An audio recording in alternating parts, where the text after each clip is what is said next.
Olá, meus caros estudantes da mediação tecnológica do primeiro ano. Aqui é a professora Lu, de Sociologia, falando com vocês para mais uma aula, aula 3.1. E nós estamos estudando exatamente, sobre o surgimento da sociologia, e os teóricos, os primeiros teóricos que pensaram, a sociologia como uma ciência. Então a gente vai ver, hoje convidá-los, esses teóricos aqui, que são teóricos clássicos da sociologia, para dialogar conosco aqui na aula hoje, Então talvez seja o primeiro contato de vocês, de alguns ou de todos, não sei, com esses teóricos, mas já devem ter visto, de repente, nas aulas de história, que também, vez por outra, também traz alguma coisa sobre eles. Então, são teóricos importantes para a sociologia, São os clássicos, assim, não podemos falar em sociologia se não convidá-los, esses autores, para dialogar conosco, mediante a sua importância, para essa ciência. Então, hoje nós vamos estudá-los, ou trazer um pouco do pensamento de cada um, do que eles pensaram a sociedade, aquela sociedade que estava em transformação, em mudanças, em transformações a ponto de acarretar mudanças sociais muito profundas, Então, eles abordaram cada um deles, de uma forma diferente, Eles tiveram, cada um deles, uma leitura diferente da sociedade, mas todas elas contribuíram muito para as ciências sociais e principalmente para a sociologia. Então, bora aqui comigo para o slide. Vamos lá? Para a agenda de hoje, nós vamos então, para a aula de hoje, estudarmos Karl Marx e os indivíduos e as classes sociais. Olha só, um dos clássicos, Karl Marx. Também o Emile Durkheim, Ele vai falar sobre as instituições sociais e o indivíduo. Também nós vamos estudar o Max Weber, sobre o indivíduo e a ação social. Também nós vamos ver o Norbert Elias sobre o conceito de configuração. E por fim, e não menos importante, Pierre Bourdieu e Norbert Elias sobre o conceito de hábitos. Então, a gente tem uma agenda aí, subtemas muito importantes para a gente entender, como eles buscaram, estudar as relações entre indivíduo e sociedade. O que cada um desses pensadores aqui, eles buscaram para responder, exatamente àquela sociedade que estava em transformação, E, para tanto, a gente traz aqui, que entre os estudiosos que se preocuparam em analisar a relação do indivíduo com a sociedade, destacam-se, então, autores que são clássicos da sociologia, Karl Marx, o primeiro deles, do Emile Durkheim e Max Weber, E outros, esses três, os clássicos, vocês vão ver que até o terceiro ano, até vocês terminarem o ensino médio e quando forem cursar uma faculdade, seja qual for o curso que escolher, tem a disciplina de introdução à sociologia, que vai também trazer esses autores, clássicos, Então, não menos importante, como falei, outros recentes, como Norbert Elias, que nós vamos estudar, e Pierre Bourdieu. Então, esses mais contemporâneos, Então, hoje nós temos exatamente essa aula interessante para trazer algumas abordagens desses pensadores da sociologia e a forma como cada um deles pensou sobre essas relações sociais e a integração dessas classes sociais, né? Então, nós vamos dialogar, então, com cada um deles nessa aula. Vamos, então, o primeiro deles, Karl Marx.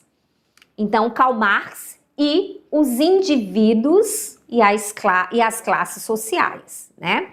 Então, para Karl Marx, ele foi um filósofo formado em direito, ele também era economista, era um teórico e político. Ele era de origem alemã, né? E trabalhou também como jornalista. Olha só, Karl Marx tem uma bibliografia, né? Uma biografia muito vasta, né? Então, Karl Marx, como ele pensava os indivíduos e as classes sociais? Então, anotem aí, ó. É importante. Para ele, para Karl Marx, o ser humano, além do resultado da evolução biológica da espécie, ele é um produto histórico, em constante mudança, dependendo da sociedade na qual ele está inserido e das condições em que ele vive. Então, assim, os indivíduos, eles devem ser analisados de acordo com o contexto social em que eles vivem. Então, para Karl Marx, então, o ser humano era exatamente um produto histórico e eles deveriam ser analisados de acordo com o contexto social do qual vivia, estava inserido, né? Então, Karl Marx, ele desenvolveu aqui, né? É uma obra-prima de Karl Marx, né? A gente vai voltar aqui, deixa eu só voltar aqui, né? Uma obra-prima de Karl Marx foi o Capital, que era uma obra densa, né? Muito grande, que abarcava importantes conceitos, abrindo caminho para um método sociológico. Então, um dos livros importantes, né, o Capital, de Karl Marx, aborda exatamente, né, trazendo, ele abre caminho, né, para um método sociológico dentro desse livro extremamente denso, dessa obra densa, né. Karl Marx quer saber onde os grupos estão dentro da estrutura social, né? Então, como eles se organizam, esses grupos. Então, Karl Marx quer tentar entender como estão organizados esses grupos sociais dentro de uma sociedade. Então, aqui a gente tem algumas palavras, né, encontradas nas obras de Karl Marx, né, do qual Karl Marx trabalhou para estudar exatamente as estruturas sociais, né? As classes sociais dentro da estrutura social. Materialismo histórico, né? Relações econômicas. Ele vai falar muito de classes sociais. Ele vai falar de alienação. Depois a gente vai entender, ao longo do que nós vamos estudando de Karl Marx, o que significa cada uma dessas palavras.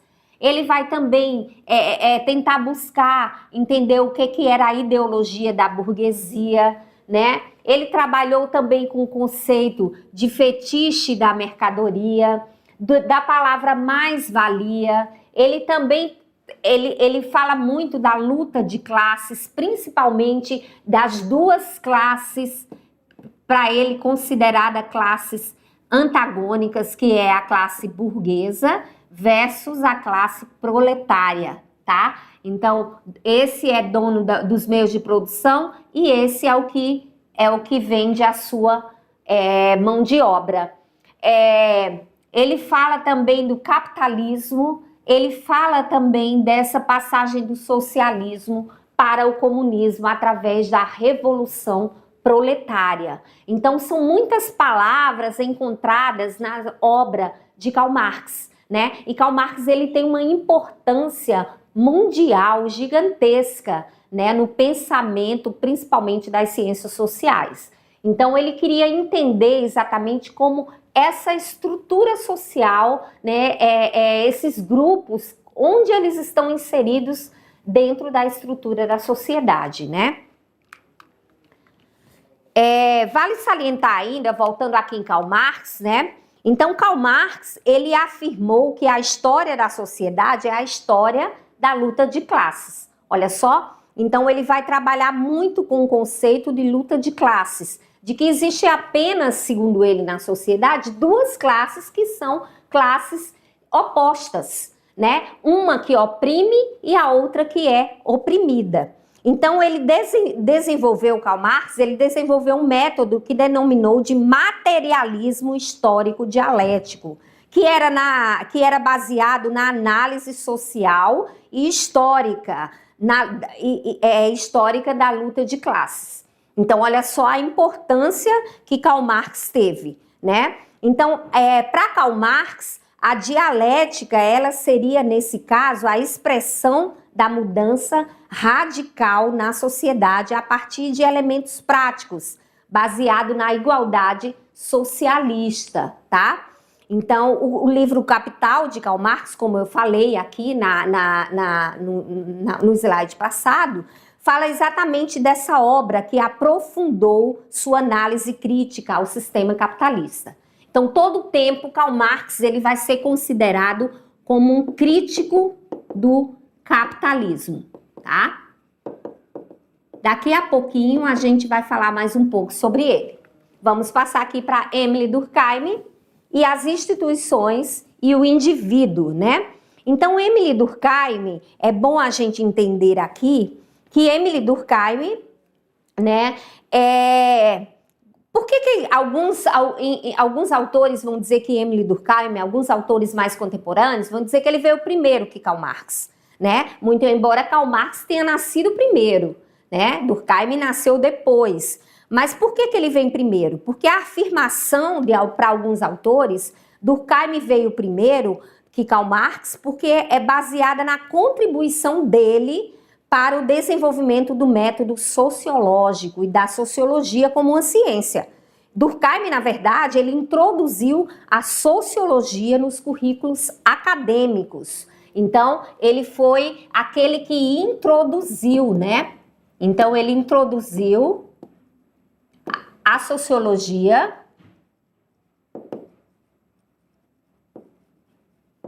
nos estudos, né? Nos estudos acadêmicos. Então, por isso que para Durkheim, ele é considerado, para alguns, o primeiro especialista da área. Ele desenvolveu um método de ir a campo para compreender as estruturas sociais, tá? Então, aqui, ó, vejam aí, aqui é uma figurinha aí da tirinha do Star Wars, né? E aqui a gente vê aqui falando sobre a força, dizendo que a força exterior esteja com você, né? Então, para o fundador da Escola Francesa de Sociologia, Émile Durkheim, né? A sociedade, para ele, está acima dos indivíduos, olha só. Então, dispondo de certas regras, normas, costumes e leis que asseguram sua continuidade. Então, para Durkheim, né, ele foi um sociólogo, antes disso, falando um pouquinho dele, ele é considerado o pai da sociologia moderna, é o criador da teoria da coesão social. Então, ele via, né, a sociedade como um organismo, né? Um organismo que deveria estar todos interligados, né? E coesos, harmônicos, tá? Esse organismo todo deveria estar todo harmônico. Então, sua contribuição tornou o ponto de partida do estudo de fenômenos sociológicos como a natureza, né? Então, segundo Durkheim, aqui, ó, o que determina nossas ações dentro da sociedade são as forças coletivas, tá? Como, por exemplo, a gente cresce, nasce e se porta dentro da sociedade, mas de uma maneira que isso já está determinado socialmente. Ele mostra que a sociedade tem uma existência própria, independentemente dos indivíduos, e que as regras coletivas, elas moldam nossos comportamentos. Ou seja, a sociedade para ele está acima dos indivíduos. Aqui embaixo está os indivíduos, portanto, a gente se adequa, tá?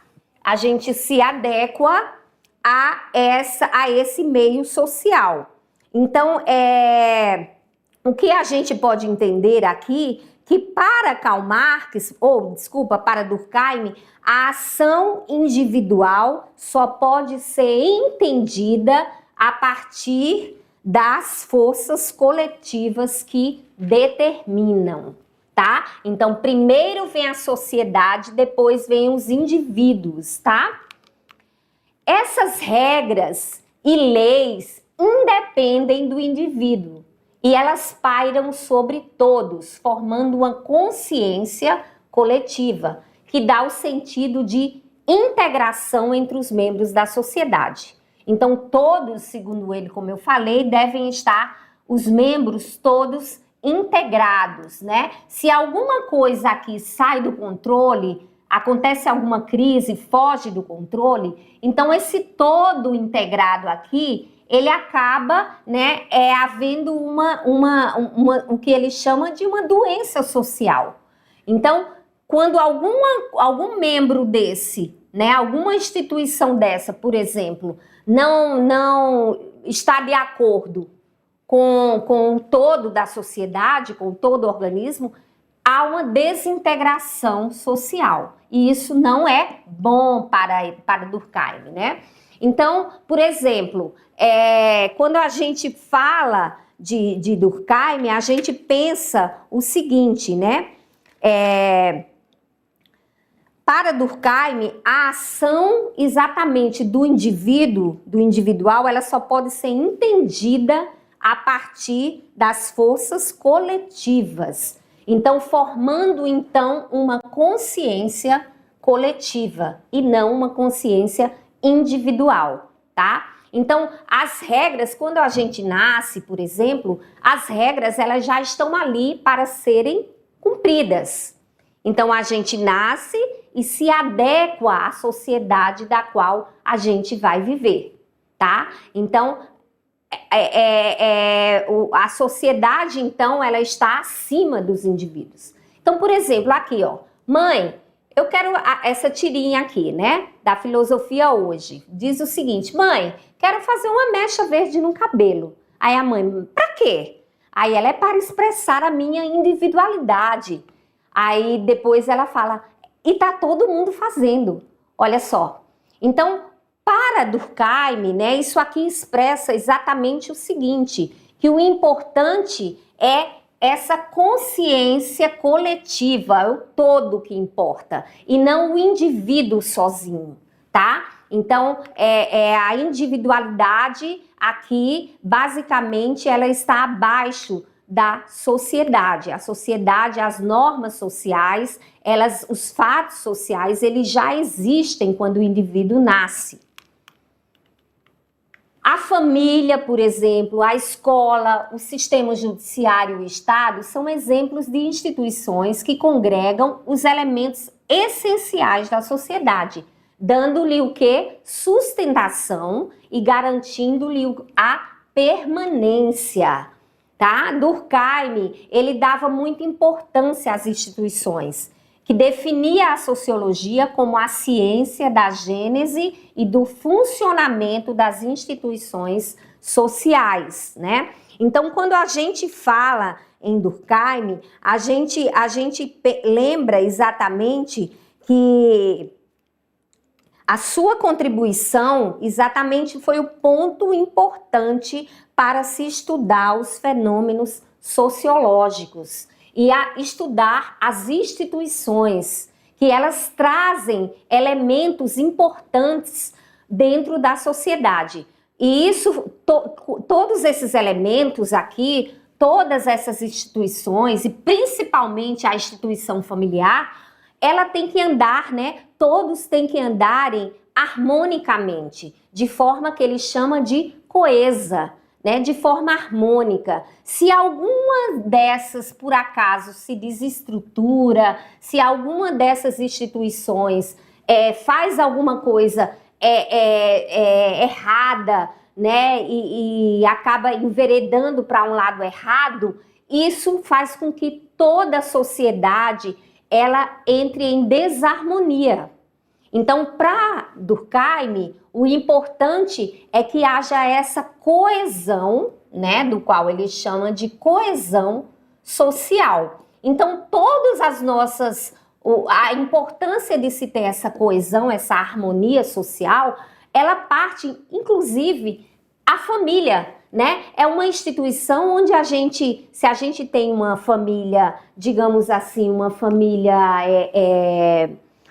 harmônica, né? Onde todo mundo ali vive de uma forma harmônica, consequentemente, isso vai ter uma boa influência para o indivíduo, né? Então, o importante é que essas instituições estejam, né? Elas estejam trabalhando de forma coesa, de forma harmônica, para que não haja o que ele chama de anomalia social, ou seja, uma doença, né? Então, isso aqui, a doença social, ela não pode existir se uma dessas instituições aqui falhar. Então, quando uma dessas instituições falham, existe uma anomalia social. Durkheim, então, enfatiza a necessidade daquilo que eu falei, da coesão e da integração para a sociedade se manter harmônica, né? Então, aqui, ó, na vida diária, os indivíduos acabam por vestirem máscaras sociais. Eles vestem personagens de acordo com as exigências e contextos a que estão submetidos. Então, por exemplo, se eu vou num banco, ou melhor, vamos pegar assim, se eu estou em casa, eu sou um filho, tá? Vocês aí são um filho, vocês vestem o papel, a máscara de um filho. Vocês, quando vão à escola, vocês vestem uma máscara de estudante, né?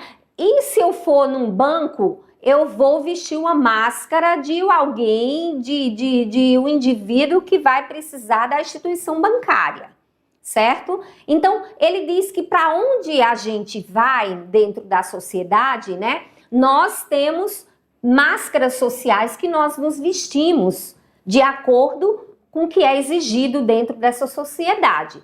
Então, quando eu vou na igreja, eu visto a máscara social de um fiel, né? Seja qual for a religião, eu visto a máscara de um fiel. Quando eu vou, por exemplo, numa festa, então numa festa de 15 anos, num casamento, eu visto a máscara social ou de um noivo ou de uma noiva que vou casar, ou de um convidado. Então, para qualquer lugar que nós nos deslocarmos dentro da sociedade, nós temos essas máscaras sociais das quais nos vestimos de acordo com o lugar que nós vamos, né? Ou seja, é o papel social que nós realizamos dentro da sociedade. Então, esse papel social, ele tem que estar em coesão, né? Que é aquilo que eu falei, e integrado a toda a sociedade de uma forma harmônica. Agora, a gente parte para ver Max Weber, né? Max Weber, ele vai divergir, quando a gente fala em divergir, ele vai ter um pensamento diferente do pensamento de Durkheim, né? Então, ele vai divergir de Durkheim. Enquanto que para Durkheim, a sociedade estava acima do indivíduo, as instituições estavam acima, quando os indivíduos nasciam, ele já tem as instituições prontas e o indivíduo tem que se adequar a essa sociedade da qual ele vive. Para Max Weber, seria diferente. Ele analisa a sociedade por um outro prisma, né? De uma outra maneira, com um outro olhar, né? Um olhar diferente de Durkheim. Para Max Weber, né? O que se apresenta aqui é que o indivíduo, ele o Max Weber estuda o indivíduo e a ação social, tá? Então, para ele, diferentemente de Durkheim, né, ele tem como preocupação central, para Weber, definir. Aqui, ó, para Durkheim, ele tem como preocupação central compreender o indivíduo e suas ações, tá? Diferentemente de Durkheim, desculpa, ele vê o indivíduo e compreende as suas ações, e não o contrário. Para Durkheim, ele via a sociedade para entender os indivíduos, né? E para Weber, por que as pessoas tomam determinadas decisões? Quais são as motivações para seus atos? Olha só aqueles questionamentos que são importantes para a sociologia, né? Para entender as relações sociais, né? Ou a sociedade, né? Então, Weber, o foco de Weber está no indivíduo e na ação social desse indivíduo. Ele define, inclusive, a ação social como toda ação dotada de sentido subjetivo atribuída pelo indivíduo, levando em conta os outros. Então, o indivíduo, para Weber, Max Weber, ele atribui sentido à ação e isso ajuda a entender a sociedade, né?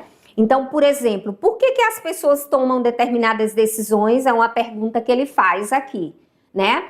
Por que as pessoas tomam determinadas decisões? Quais são as motivações para seus atos, né? Então, um exemplo prático, o exemplo de casar, né? Por que as pessoas tomam a decisão de casar, né?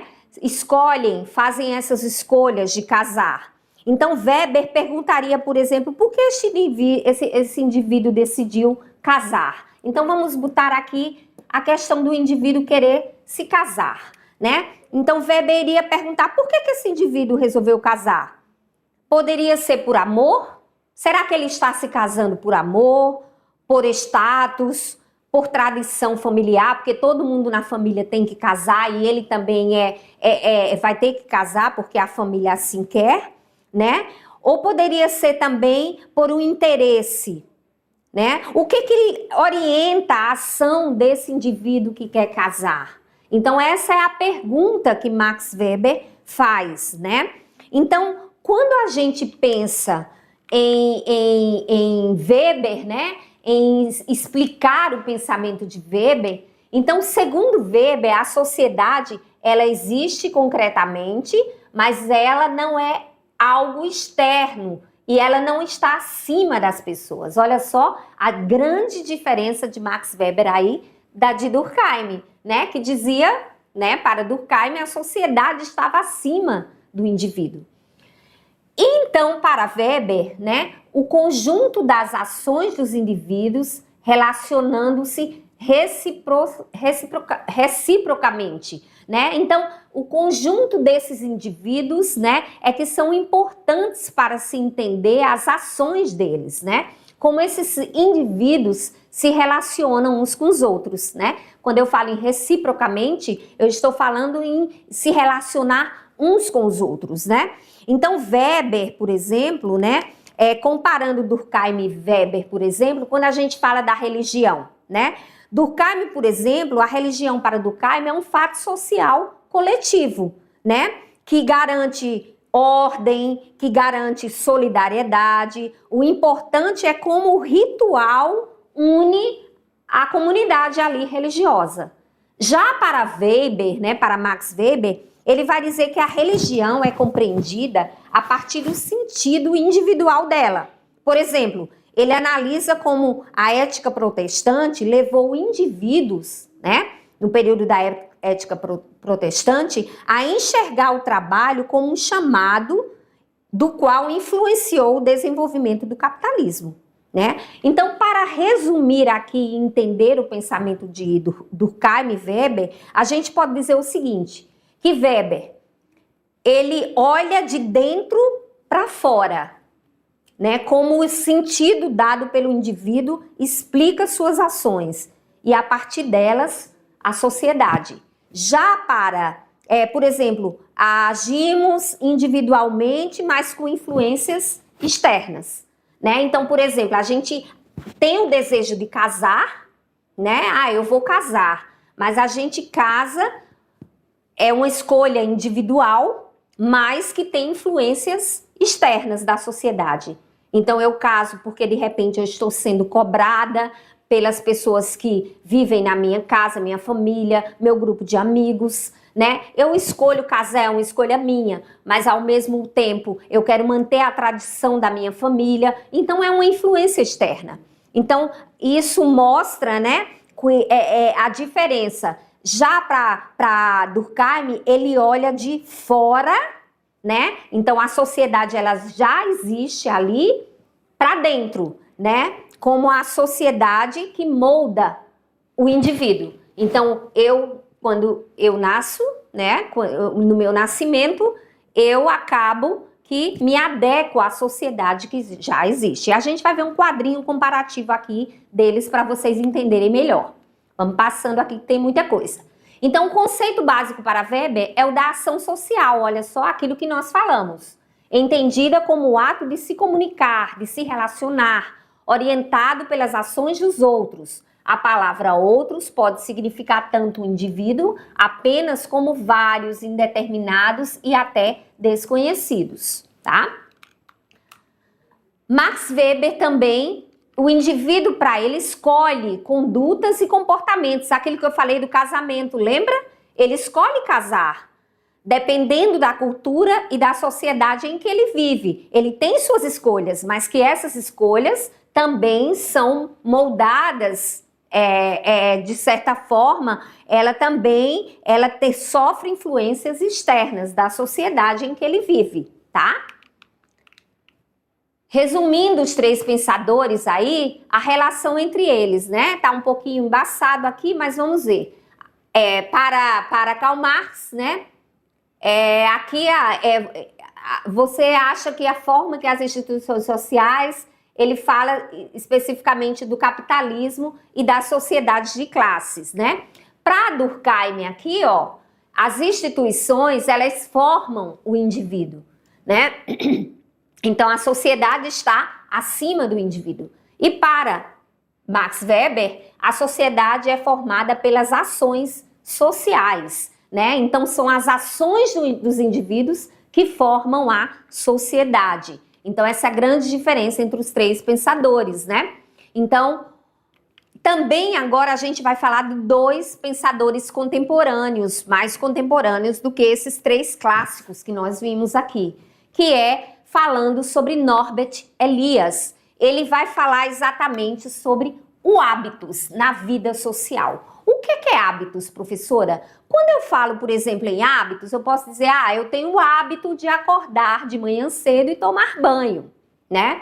Ou você pode dizer, eu tenho o hábito de tomar café todos os dias. Mas será que o hábitos pelo qual Norbert Elias está se referindo é esse hábito do qual eu descrevi aqui? Que eu tenho o hábito de usar roupas brancas aos sábados, por exemplo, né? Eu tenho o hábito de dormir com o cabelo preso, né? Então, essas coisas todas, será que esse hábito que eu falo, eu estou me referindo ao hábitos do qual Norbert Elias está falando? Então ele fala, para se identificar com o poder, as pessoas são encorajadas a mostrar o mesmo comportamento civilizado da elite governante. Vamos entender isso aí na visão do que é para Norbert Elias. Então, para Elias, né, hábitos é o conjunto de maneiras de pensar, de sentir, de agir, que as pessoas adquirem ao longo da vida, convivendo numa sociedade, né? Então, não nasce com a gente, ele é aprendido, ou seja, eu aprendo quando eu nasço, convivendo, se socializando com os outros, né? Na interação com as outras pessoas. E ele vai moldando o meu comportamento ao longo da minha vida, de forma automática. Exemplo, comer com as mãos e comer com garfo e faca, né? O primeiro exemplo de etiqueta à mesa, né? Eu aprendo, por exemplo, que comer com garfo e faca na minha cultura é o aceitável, é o bonito, é o que eu sou ensinada por minha mãe, por meu pai. né? Quando eu falo também, um segundo exemplo, é quando o modo que eu cumprimento as pessoas. Dar 2 beijinhos no Brasil, por exemplo, é muito comum a gente encontrar um amigo e dar 2 beijinhos, né? Então, isso em outros países, por exemplo, países asiáticos, por exemplo, a reverência é a forma de respeito de cada pessoa. A pessoa, geralmente, vocês já devem ver nesses filmes japoneses, baixando a cabeça, assim, meio que a cabeça, para cumprimentar alguém, né? E em alguns outros países, gente, essa questão de beijar, dar 2 beijinhos, né? O brasileiro que gosta muito do toque físico, né? Mas em outros países, eles não gostam desse tipo de toque, né? Então, esses são hábitos dos quais a gente adquire vivendo em sociedade, né? Então, furar a fila, por exemplo, né? Então, resumindo isso, a gente mostra que o hábitos é como um molde invisível que a sociedade coloca na gente, né? E ela define como falamos, comemos, cumprimentamos, sentimos, né? Então, tudo isso é aprendido no convívio e depois parece que fica natural, né? Então, a configuração é a teia de relações de indivíduos interdependentes que estão ligadas de diversas maneiras em vários níveis pelos quais perpassam as relações de poder, né? Então, o hábitos, então, né, no grupo social é assim, não há separação entre indivíduo e sociedade. Tudo deve ser entendido de acordo com o contexto. Aí aqui, ó, se eu olho desse lado, eu vou dizer que aqui, ó, o animal está comendo o seu filhote, né? Mas se eu olho do lado de cá, olha só, tudo vai depender do olhar que eu tenho, né? Então, se eu olho do lado de cá, ele está protegendo, né? Então, tudo deve ser entendido de acordo, ó, com o contexto. Eu não posso pegar algo isolado para explicar um todo, né? Então, Pierre Bourdieu e Norbert Elias, eles, sobre o conceito de hábitos entre eles, né?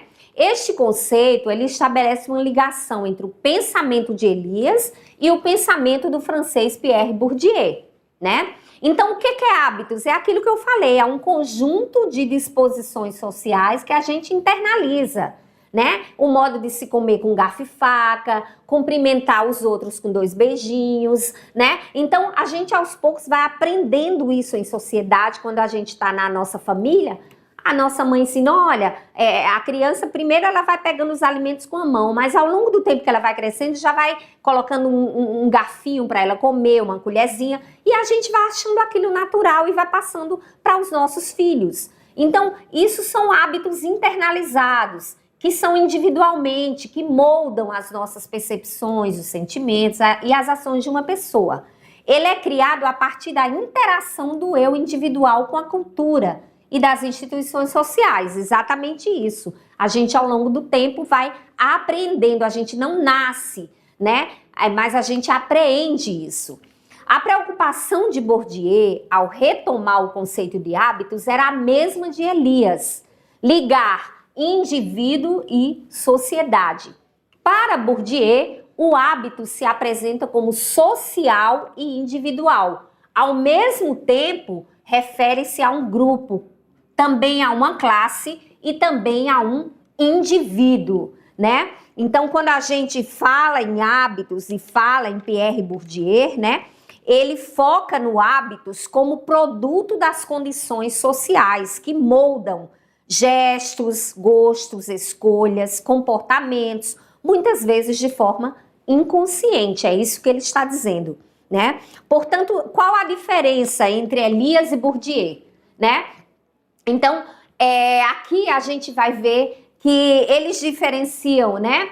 Pierre Bourdieu e Norbert Elias são diferenciados o hábitos primário e o hábitos secundário. O que é o hábitos primário, né? O hábitos primário são agentes primários de socialização, como, por exemplo, escola e família, né? Os nossos primeiros hábitos que nós adquirimos é na escola e família, principalmente na família e depois a gente parte para a escola para a forma de socialização. São os primeiros hábitos que a gente vai adquirindo, né, quando a gente nasce e vai crescendo, né, na família e socializando na escola. Os hábitos secundários, eles são agentes de socialização secundárias. Aí a gente já vai adquirindo relacionamentos com outras pessoas, né? Então já vai abrindo para o círculo de amigos, né? E isso vai partindo para a construção do hábitos individual. Portanto, para Elias, o hábitos está ligado ao processo civilizatório histórico, ao controle dos corpos e das emoções. Para Bourdieu, o hábitos está ligado à posição social e cultural, explicando diferenças de comportamentos e gostos entre os grupos, tá bom? E aqui a gente acaba, então, a nossa aula. Olha só, essa aula é bem interessante, né? Trouxe muita coisa nova, né? Não se assustem. Tem alguma dúvida, volta lá no slide, né? E vamos pensar, né, de que todo esse conteúdo que nós estudamos aqui, isso foi desde os primeiros passos da sociologia como ciência, com os clássicos da sociologia, como autores mais contemporâneos, né, estudando exatamente para a gente entender como que essas organizações sociais, instituições, sociedades, indivíduo, a influência da sociedade para o indivíduo ou do indivíduo para a sociedade, com a sociedade, né? Então, todas esses conceitos, essas abordagens, esses teóricos, são muito importantes para o estudo das sociedades. E desde já agradeço por você ter ficado até aqui comigo e até lá. Qualquer dúvida, olhem novamente a aula e daqui a pouquinho a gente volta para aquela breve revisão e também vocês fazerem a atividade referente à aula abordada. Até daqui a pouquinho!